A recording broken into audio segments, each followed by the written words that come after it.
பிறந்ததிலிருந்து படிப்பு, வேலை, திருமணம், குழந்தை வளர்ப்புன்னு ஓடிட்டே இருக்கிறாங்க. வயசாகும்போது அடுத்து என்ன செய்யறதுன்னு தெரியாம தடுமாறுறாங்க.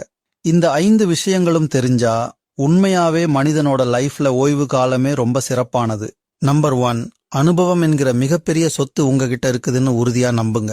ஆனா அதே நேரம் கேட்காம யாருக்கும் ஆலோசனை கொடுக்காதீங்க. நம்பர் 2, நோபல் பிரைஸ் வாங்கினவங்கள்ல நிறைய பேர் 60 வயசை தாண்டினவங்க. சோ வாழ்றவரை உழைக்கவும் சாதிக்கவும் முடியும் அப்படிங்கிற நம்பிக்கையை வளர்த்துக்கோங்க. நம்பர் 3, முதுமையில பெரிய பொறுப்புகள் எதுவும் இருக்காது, இழப்பதற்கும் இருக்காது. சோ உங்க முழு நேரத்தையும் உங்களோட மகிழ்ச்சிக்காக செலவிடுங்கள். நம்பர் 4, இசை, விளையாட்டு, நட்புன்னு எத்தனையோ விஷயங்களை உங்க இளமையில இழந்திருக்கலாம். இப்படி நீங்க மிஸ் பண்ண எல்லா விஷயங்களையும் இப்போ என்ஜாய் பண்ணலாம்.